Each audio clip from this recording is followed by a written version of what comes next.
The wind that scraped across the high plains of Montana carried the first real threat of winter.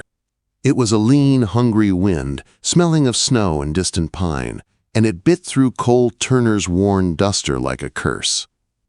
He rode into the small town of Redemption with his hat brim pulled low, his shoulders aching from a week in the saddle, and a heaviness in his chest that had nothing to do with the cold.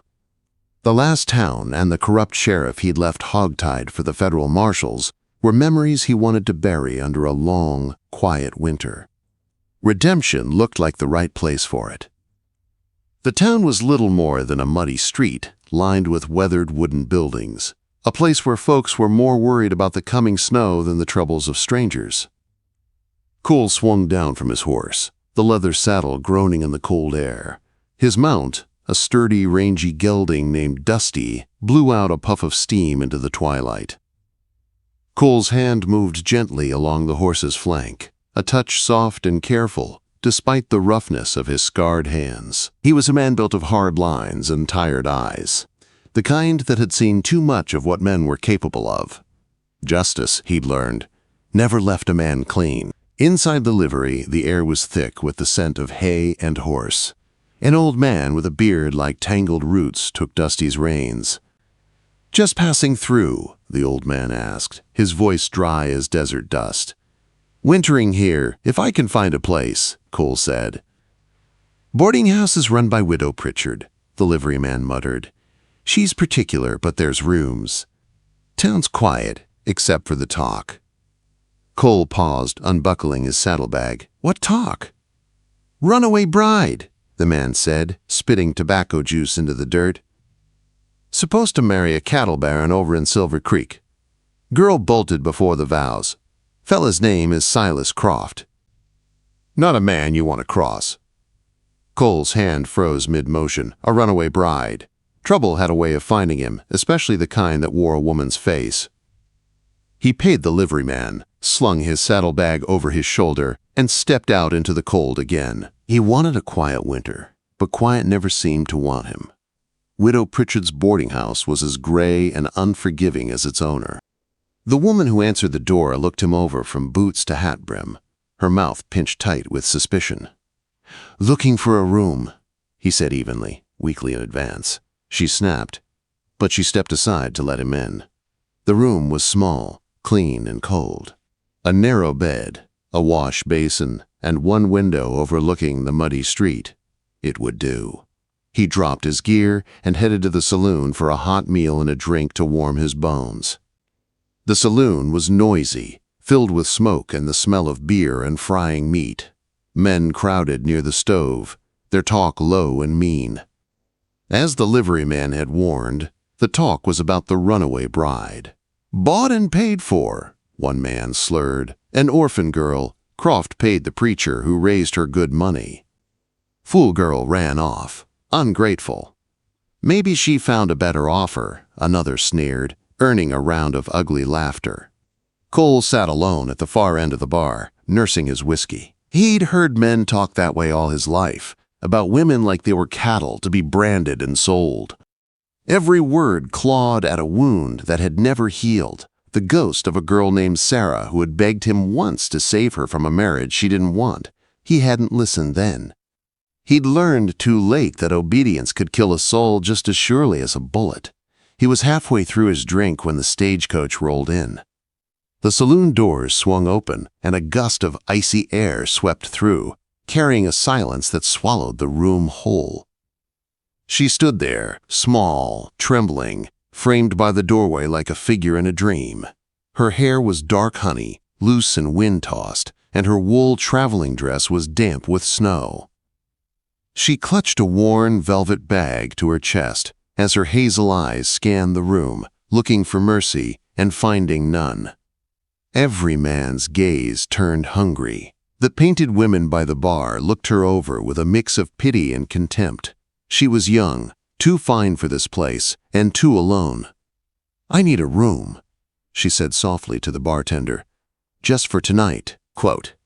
The bartender, a heavy man with greedy eyes, leaned close. "All rooms are taken," he said, though everyone knew it was a lie.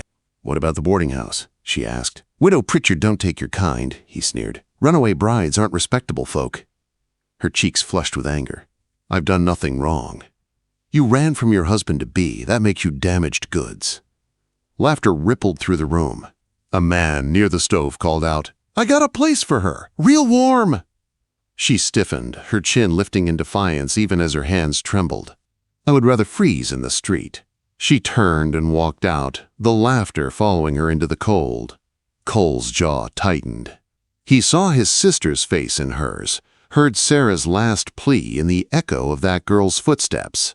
Justice wasn't just punishing the wicked, it was protecting the broken. He tossed a few coins on the bar and followed her out. She was huddled under the awning of the general store, shivering in the growing snow. Her small velvet bag sat at her feet. The whole town had turned its back on her. Cole stopped a few feet away, removed his hat, and spoke softly. "Ma'am?"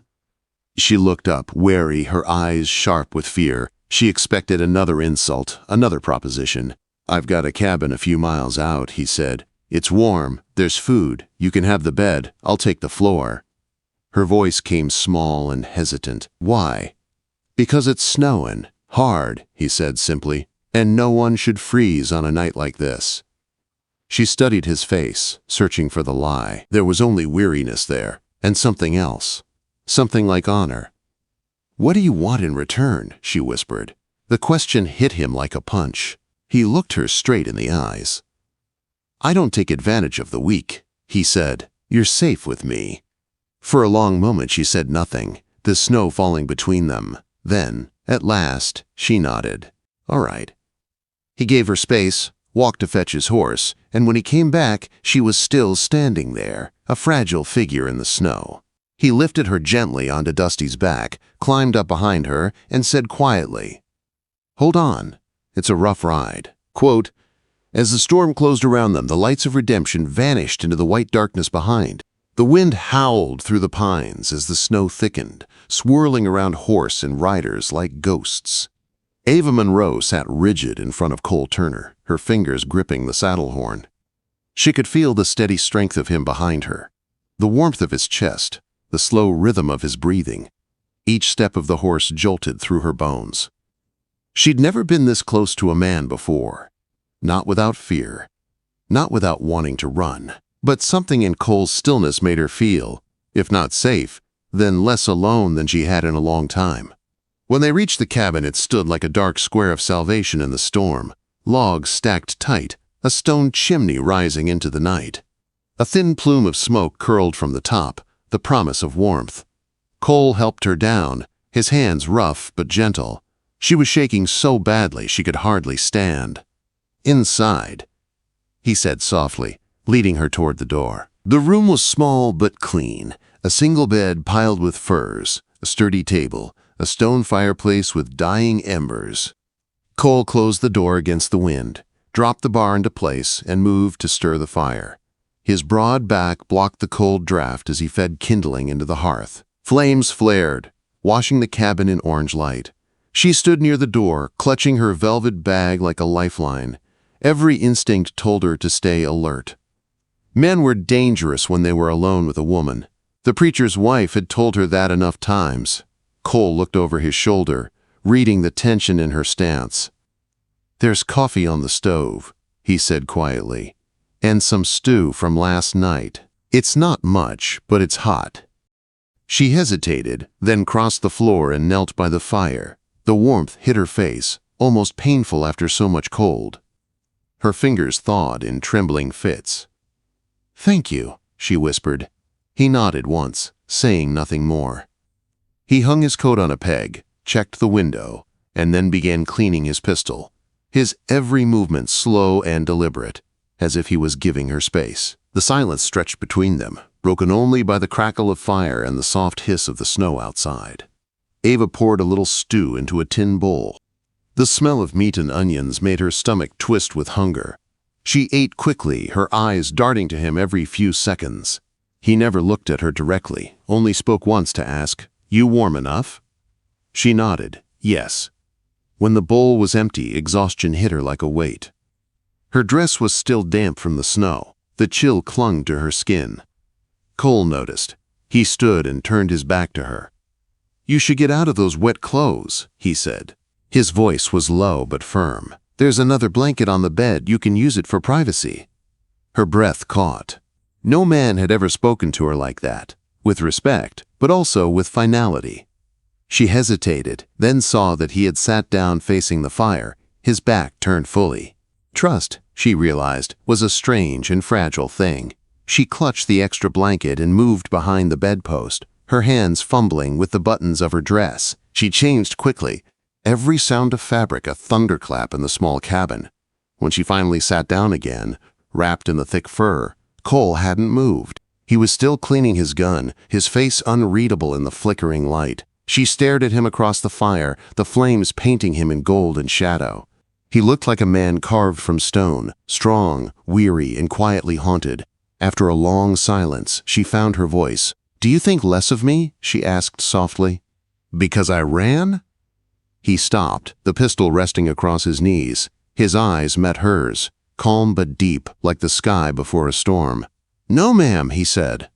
"I think you were the only one brave enough to do what was right." Her throat tightened. No one had ever called her brave before. The fire burned lower. She pulled the furs tighter around her and drifted into an uneasy sleep. When she woke, the light through the window was gray and soft. The storm had passed. She blinked, disoriented. The fire was rebuilt, the room warmer than before. Cole was gone. Panic jolted through her chest. But then the door opened, and he stepped inside, carrying a stack of split firewood. Snow clung to his coat and hat. He looked at her, calm as ever. "Mornin'," he said. "Good morning," she whispered, her relief almost making her dizzy. He set the wood by the hearth and began stacking it. "There's coffee. Help yourself." She rose, clutching the blanket around her shoulders. She poured a cup and sat by the fire again, watching him move. Every motion he made was careful, measured. She saw it now, how he avoided looking at her too long, how he kept distance between them, not from disdain, but from discipline. "I can cook," she said quietly, "and I can sew. I don't want to just sit here doing nothing." He glanced at her, his face unreadable. "You don't owe me anything." "It's not about owing," she said quickly. "It's about not being useless." He stopped what he was doing. For a moment, she thought she'd said something wrong. Then he looked up, his voice quiet but certain. "You're not useless." Quote. It was such a simple thing to say, but to her it was everything. The days passed slowly after that. The snow deepened outside, turning the world into a silent white prison. Inside the cabin, a strange rhythm took shape. Ava swept the floor, boiled coffee, and mended his torn duster with the little sewing kit she found in his bag. Cole chopped wood, hunted small game, and fixed the roof when it groaned under the weight of snow. They spoke little, but their silences grew softer.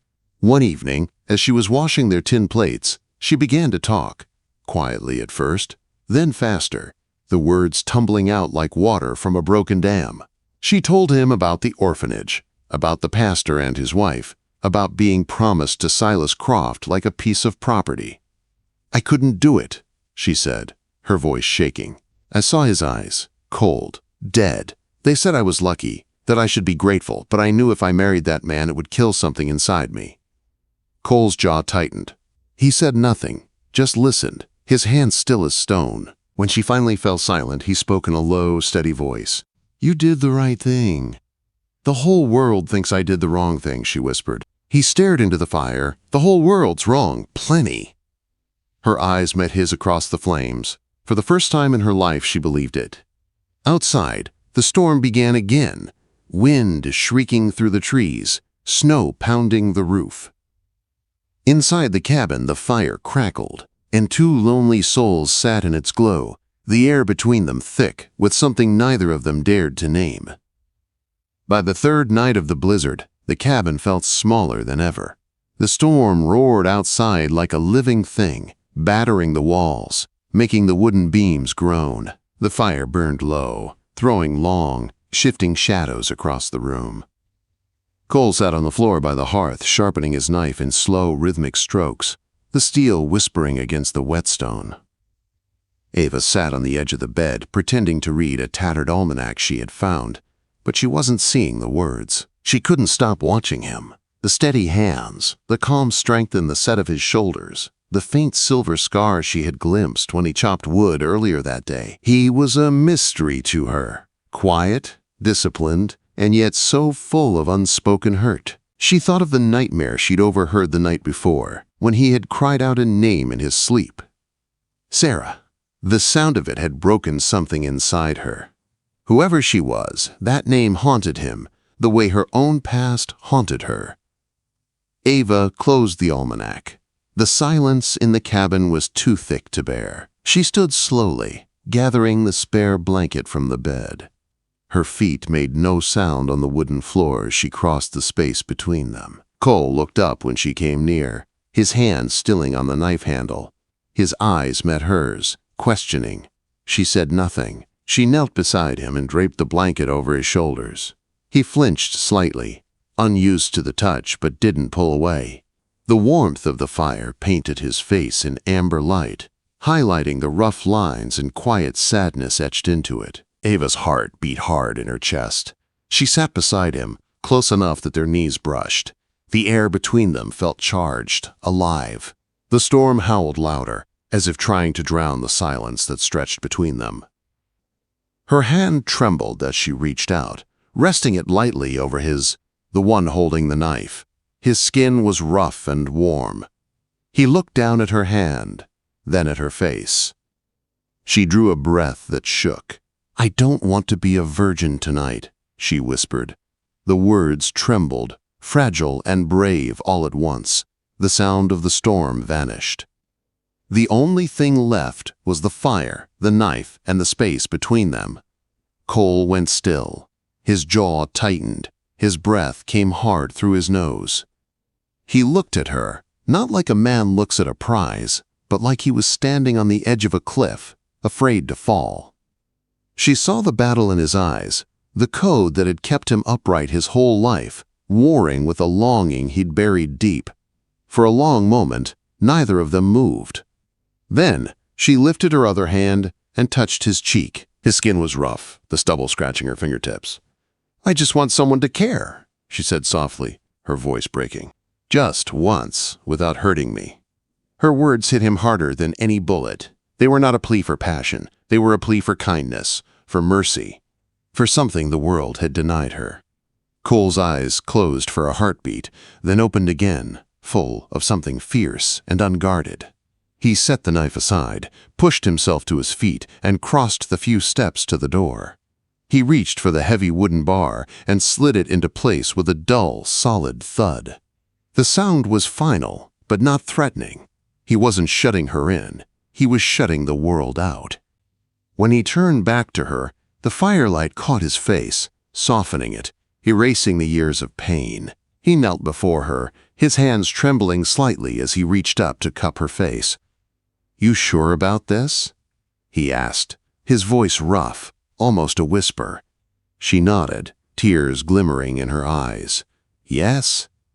He leaned in, slow and careful, his lips brushing hers with a tenderness that stole her breath. What followed wasn't rushed. It wasn't the hunger she had feared her whole life. It was something entirely different. It was warmth and safety and quiet acceptance. It was two broken souls, finding peace in the same heartbeat. When it was over, Ava lay against him, her head resting on his chest, his heartbeat steady beneath her ear. Outside, the storm still raged, but inside the cabin, there was only stillness. For the first time in her life, she wasn't afraid. Morning came gray and silent. The world outside was buried under a fresh blanket of snow. Cole was still beside her, asleep, one arm around her waist. For a long time, she just watched him, the way the faint light traced the scar on his shoulder, the way his lips parted slightly as he breathed. He looked younger in sleep, almost peaceful. Then the guilt crept in like cold air through the cracks. The voice of the preacher's wife echoed in her head. A woman's virtue is her worth. She had broken that rule. She had given herself freely, and the old fear whispered that she had made herself small and sinful. She slipped from the bed quietly, pulling on her dress and wrapping a shawl around her shoulders. She couldn't look at him. She busied herself with the coffee pot, her hands shaking. Behind her, she heard the rustle of movement.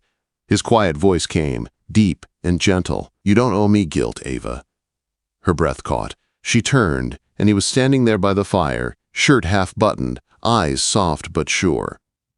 "What happened last night," he said, "wasn't taking, it was sharing. You don't need to be sorry for wanting something good." Her eyes filled with tears she couldn't hold back. She nodded, unable to speak. After that morning, something between them shifted.